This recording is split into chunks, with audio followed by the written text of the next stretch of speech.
Have you been considering a GLP-1 agonist, but don't know if it's right for you? I'm going to go over what to think about if you are considering starting a GLP-1 agonist. Who am I? My name is Dr. Lindsay Ogle, and I'm a board-certified family medicine and obesity medicine physician. And I see patients via my telehealth clinic, Missouri Metabolic Health, where I treat and prevent metabolic conditions through lifestyle optimization, weight management, and utilization of highly safe and effective medications, oftentimes the GLP-1s. So I'm talking about this all of the time with my patients. In this video, I'm going to be talking about GLP-1 medications for the treatment of obesity specifically, rather than type 2 diabetes. That is a whole different application that hopefully your doctor is talking to you about if you have type 2 diabetes. It's a little bit more straightforward in that case. But for somebody who has overweight or obesity, listen up, because we're going to talk about how you can get access to this medication if it's determined to be safe and clinically indicated for you based on the conversation that you have with your doctor. All of this is medical knowledge that I'm sharing here, not direct medical advice. First, we need to know if somebody qualifies for a GLP-1 medication. GLP-1 medications for the treatment of obesity are indicated if somebody has a BMI of 30 or greater, or a BMI of 25 or greater with a weight-related condition like type 2 diabetes, high blood pressure, high cholesterol, obstructive sleep apnea, etc. You can also use other clinical parameters like waist circumference or body fat percentage. These are less commonly used in clinical practice, but could be something that you could consider with your prescriber. It's important to know that just because these are the clinical indications, that does not mean that your insurance will cover it. And this is where a lot of the confusion happens and a lot of the frustration, both from the patient side and the provider side, because it varies so much from insurance to insurance. And even the subsequent plans under the same insurance umbrella. And what many people don't know is that if they get their insurance through their employer, it's their employer that is deciding if they want to include these benefits in their insurance package or not. And so if you find out that your insurance does not cover GLP-1 medications for weight management, talk to your HR department and ask them to add that on and see what they can do to help support you in that way. I will link advocacy groups below so you can learn more about how to advocate for yourself, for your coworkers, and for our community as a whole. So if you meet criteria based on your BMI and other medical conditions, then we need to think about reasons why you should not take GLP-1 medications. These are called contraindications. The main contraindications include pregnancy or planning pregnancy very soon. There are no medications for obesity that should be continued during pregnancy. We want people to gain weight during pregnancy, so we don't want to add anything on that will prevent that necessary weight gain. We also do not prescribe these medications to anybody who has a personal or family history of medullary thyroid cancer. And it's specific that it's medullary. This is the only type of thyroid cancer or cancer in general that had any signal of association with GLP-1 agonists.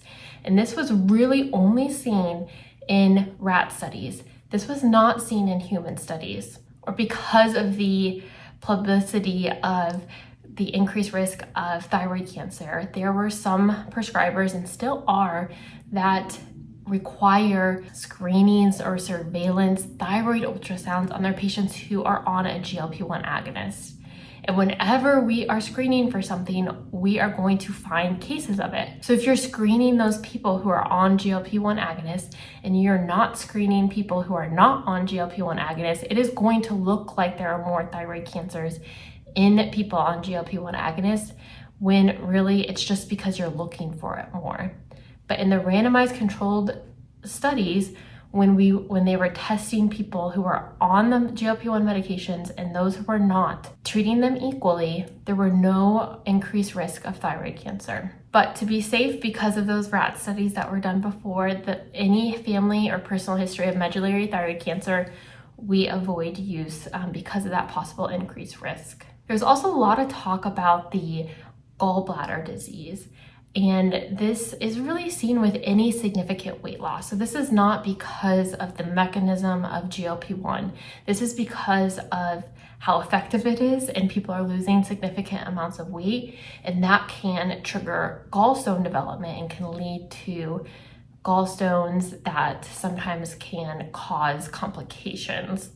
And so those are seen more often in people who are on GLP-1 medications, but again, not because of the medication, it's just because of weight loss. So with all of that information, if you have decided with your prescriber, you qualify for a GLP-1 agonist, you do not have any contraindications, and you want to get started on the medication, how do you choose what medication you're going to start? So the medications that are FDA approved for obesity are Wegovy and Zepbound. Wegovy is semaglutide, and its equivalent for type 2 diabetes is Ozempic. And then Zepbound is tirzepatide, and its equivalent for type 2 diabetes is Mounjaro. Both of these medications are great. They are highly effective and overall very safe. On average, we see more weight loss with Zepbound than we do with Wegovy. And on average, people tolerate Zepbound better than Wegovy. Oftentimes, people are choosing Zepbound over Wegovy. But if your insurance covers Wegovy, that's wonderful. Let's do it. Let's try it. It's a great medicine. I have no problems with Wegovy.